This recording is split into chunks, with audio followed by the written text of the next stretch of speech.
في تعبير قديم ماشي بينه وبين بعض وبنقوله من غير ما نحاول نفهم معناه على حقيقته، في حين اننا لو فكرنا فيه شوية ووصلنا لمغزاه هنحترمه اكتر مما بنحترمه ونقدره اكتر مما بنقدره.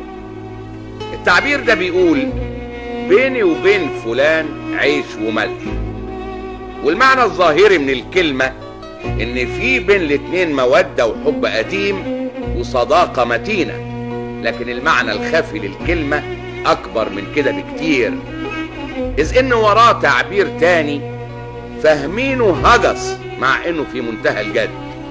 وهذا التعبير التاني هو بيت الشعر العامي اللي بيقول اذا لم تكن لي والزمان شرنبرم فلا خير فيك والزمان ترللي.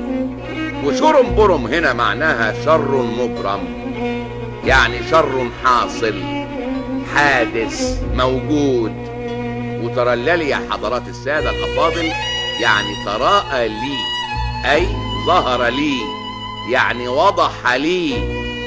يعني لو ما كنتش معايا والدنيا مدياني قفاها ومش شايف منها غير شرها، يبقى مفيش منك خير لما تضحك لي والحظ يديني وشه ويتراءى لي.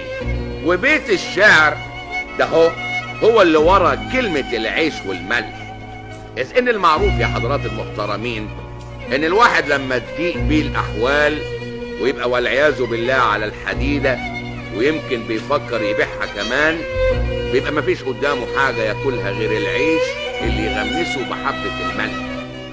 واديني عقلك بقى لما تلاقي واحد صاحبك يجيلك برجليه وباختياره ومن غير ما حد يأثر عليه علشان ياكل معاك العيش والملح ده، ويشاركك أزمتك اللي انت فيها، ويحاول يخفف عنك الظروف اللي بتعدي بيها لحد ما تنتهي.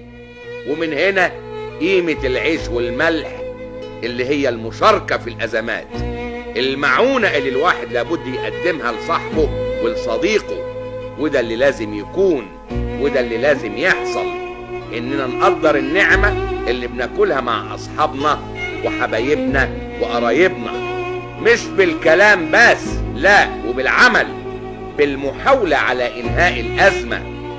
الكلام ده مش للأصحاب وبس أبدا، في أهم من الأصحاب والأصدقاء والأهل كمان.